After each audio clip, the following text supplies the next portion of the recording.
Hello guys, welcome back to അൻസോ stories. അപ്പോൾ ഇനിയും സബ്സ്ക്രൈബ് ചെയ്യാതെ കാണുന്നവരുണ്ടെങ്കിൽ പ്ലീസ് സബ്സ്ക്രൈബ്. അപ്പോൾ നമ്മുടെ ഇന്നത്തെ യാത്ര വാഗമണിലേക്കാണ് കേട്ടോ. തൊടുപുഴയിൽ നിന്നാണ് നമ്മൾ ഈ യാത്ര സ്റ്റാർട്ട് ചെയ്തത്. പോകുന്ന വഴിയിൽ കണ്ട ഒരു വെള്ളച്ചാട്ടമാണ് കേട്ടോ ഇത്. ഈ വഴിയിലൂടെ സഞ്ചരിക്കുന്നവരെല്ലാം തന്നെ ഇവിടെ വാഹനം നിർത്തി ഈ വെള്ളച്ചാട്ടത്തിൻ്റെ ഭംഗി ആസ്വദിക്കാറുണ്ട്. ശരിക്കും പറഞ്ഞാൽ വാഗൺ പോകുന്ന വഴിയിലെല്ലാം നമുക്ക് വാഹനം നിർത്തി കാണാനുള്ള മനോഹരമായ കാഴ്ചകളുണ്ട് കേട്ടോ. ഫുഡൊക്കെ ആയിട്ടാണ് വരുന്നതെങ്കിൽ ഇവിടെ ഇരുന്ന് കഴിക്കാനൊക്കെ പ്രത്യേക ഫീലാണ് കേട്ടോ.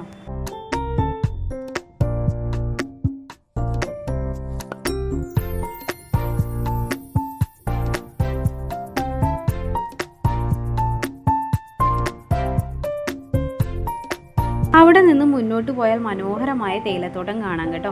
ഫോട്ടോസ് എടുക്കാനും കുറച്ചു നേരം വാഹനം നിർത്തി ടൈം സ്പെൻഡ് ചെയ്യാനും പറ്റിയ ഒരു ഇടമാണ് കേട്ടോ ഇത്.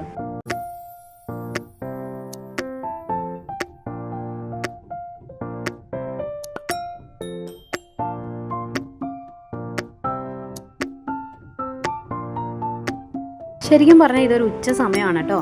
ഈ സമയത്ത് പോലെ ഇവിടുത്തെ ക്ലൈമറ്റ് ഒരു രക്ഷയില്ല കേട്ടോ. കോട ഇറങ്ങുന്നതാണ് ഇപ്പോൾ നിങ്ങൾ കണ്ടുകൊണ്ടിരിക്കുന്നത്. ഭയങ്കര രസകരമാണ് ഇവിടുത്തെ ഈ കാഴ്ചകളൊക്കെ കാണാൻ. അവിടെ നിന്ന് നമ്മൾ കുറച്ചുകൂടെ മുന്നോട്ട് പോയപ്പോൾ തേയിലത്തോട്ടത്താൽ ചുറ്റപ്പെട്ട മനോഹരമായ ഒരു തടാകം കണ്ടു കേട്ടോ. അവിടെ നമ്മൾ വാഹനം നിർത്തി ഫോട്ടോസൊക്കെ എടുത്ത് കുറച്ച് നേരം ടൈം സ്പെൻഡ് ചെയ്തിട്ടാട്ടോ പോയത്. അപ്പോൾ നിങ്ങൾക്ക് റോഡ് കണ്ടാൽ അറിയാം, നന്നായിട്ട് കോട ഇറങ്ങിയിട്ടുണ്ട്. അവിടെ നമ്മൾ നേരെ പോയത് തങ്ങൾപ്പാറ കാണാൻ വേണ്ടിയിട്ടാണ് കേട്ടോ. അവിടെ അത്യാവശ്യം നല്ല ക്രൗഡ് ഉണ്ടായിരുന്നു, അതുകൊണ്ട് തന്നെ നമുക്ക് വീഡിയോസ് ഒന്നും എടുക്കാൻ പറ്റിയിട്ടുണ്ടായിരുന്നില്ല. തങ്ങൾപ്പാറയൊക്കെ കണ്ട് നമ്മൾ അവിടെ നിന്ന് പോയത് മൊട്ടക്കുന്ന് കാണാൻ വേണ്ടിയിട്ടാണ് കേട്ടോ. 25 രൂപയാണ് മുതിർന്നവർക്കുള്ള ടിക്കറ്റ് റേറ്റ് വരുന്നത്.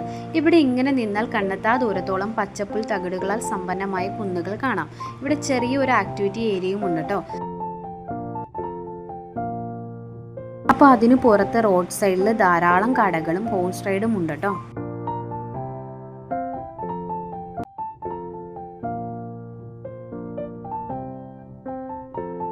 അവിടുന്ന് നമ്മൾ നേരെ പോയത് പൈൻ ഫോറസ്റ്റും പാലൊഴുകുംപാറയും കാണാൻ വേണ്ടിയിട്ടാണ് കേട്ടോ. അപ്പോൾ ആദ്യം തന്നെ നമ്മൾ പൈൻ ഫോറസ്റ്റ് കാണാനാണ് പോയത്. മുതിർന്നവർക്ക് 30 രൂപയാണ് ടിക്കറ്റ് നിരക്ക് വരുന്നത്.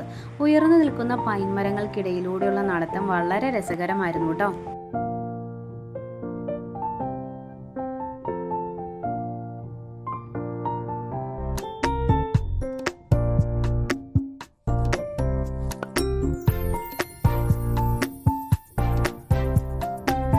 അവിടെ നിന്ന് നമ്മൾ നേരെ പോയത് പാലൊഴുകുംപാറ കാണാൻ വേണ്ടിയിട്ടാണ് കേട്ടോ.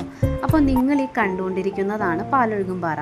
അപ്പോൾ വേനലായതുകൊണ്ടാണ് ഇവിടെ വെള്ളം കുറവ്. അപ്പോൾ കുറച്ച് ദൂരത്തു നിന്നാണ് നമുക്ക് ഈ ഭംഗി ആസ്വദിക്കാൻ സാധിക്കുകയുള്ളൂ.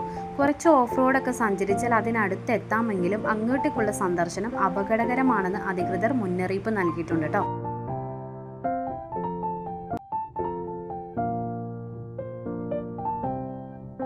പാലൊഴുകുംപാറയുടെ ഓപ്പോസിറ്റ് കാണുന്ന ഈ മലനിരകളാണ് വരാട്ടുമേട്.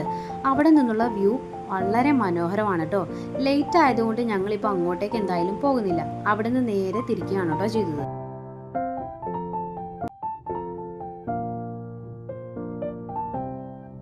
അപ്പോൾ റോഡ് കാണാൻ പാടില്ലാത്ത രീതിയിൽ തന്നെ കോട ഇറങ്ങിയിട്ടുണ്ട്. അതുകൊണ്ടാണ് ആളുകൾ വാഹനങ്ങളൊക്കെ സൈഡിൽ ഒതുക്കിയിട്ടിരിക്കുന്നത് കേട്ടോ. ഇങ്ങനെയുള്ള സമയങ്ങളിലൊക്കെ വളരെ ശ്രദ്ധിച്ച് വേണം നമ്മൾ വാഹനം ഓടിക്കാൻ.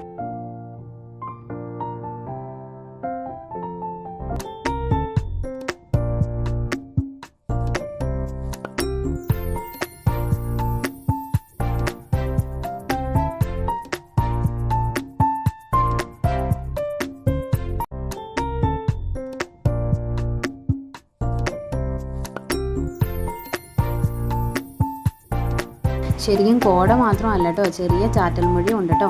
പിന്നെ നമ്മളൊരു കടയിൽ കയറി ബജിയും ചായയും ഒക്കെ കഴിച്ചിട്ടുണ്ടായിരുന്നു. പിന്നെ അവിടെ നിന്ന് നമ്മൾ നേരെ റിട്ടേൺ പോരുകയാണ് ചെയ്തത്. അപ്പോൾ കോടയും ചെറിയ ചാറ്റൽ മഴയും ഒക്കെ നനഞ്ഞുള്ള ഈ ബൈക്ക് യാത്ര വളരെ മനോഹരമായിരുന്നു കേട്ടോ. അപ്പോൾ വീഡിയോ ഇഷ്ടപ്പെട്ടാൽ സബ്സ്ക്രൈബ് ചെയ്യാനും മറക്കല്ലേ. അപ്പോൾ അടുത്ത വീഡിയോയുമായി കാണുന്നവരേക്കും ഓക്കെ, ബൈ ബൈ.